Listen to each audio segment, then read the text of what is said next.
Thursday evening November 21 இன்றைக்கி என் ஃப்ரெண்டோட பொண்ணோட பர்த்டே ஃபங்க்ஷனுக்கு இன்வைட் பண்ணியிருந்தாங்க. அதுக்கு நான், என் ஹஸ்பண்ட், என் பையன், பொண்ணு எல்லோரும் ஃபேமிலியோடு வந்திருந்தோம். எனக்கு விரலை விட்டு எண்ணிக்கிற மாதிரி ஃப்ரெண்ட்ஸ் இருக்கிறாங்க அப்படின்னா அதில் இவளும் ஒருத்தி தான். நாங்கள் 2 பேரும் 4 இயர்ஸ் பேக் டெய்லரிங் கிளாஸ் போகும்போது பழக்கமானது தான். அந்த பழக்கத்தில் தான் இன்றைக்கி இங்கே வந்திருந்தோம்.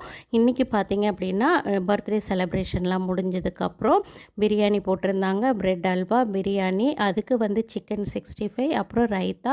சாப்பாடு பிரமாதமாக இருந்தது. சின்ன குழந்தைங்கள்லேருந்து வயசானவங்க வரைக்கும் சாப்பிட்ற மாதிரி உப்பு காரம் எல்லாமே அளவாக இருந்தது. நாங்கள் வயிறார சாப்பிட்டு அவங்கள மனசார வாழ்த்திட்டு வீட்டுக்கு வந்துட்டோம். வீடு சேரவே நைட்டு 10 மணி ஆயிடுச்சு. அப்புறம் நம்ம டிபார்ட்மெண்ட்டுக்கு வந்தாச்சு. போயிட்டு வந்தால் என்ன நிலைமைன்னு தெரியும். அதனால் ஃபங்க்ஷனுக்கு போகும்போதே இருந்த பாத்திரங்கள்லாம் கையோடு கழுவிட்டு தான் கிளம்பியிருந்தேன். இருந்த பாத்திரங்கள்லாம் அந்தந்த பிளேஸில் வச்சுட்டு ஒரு கிளாஸ் தண்ணியோடு தூங்க போயாச்சு.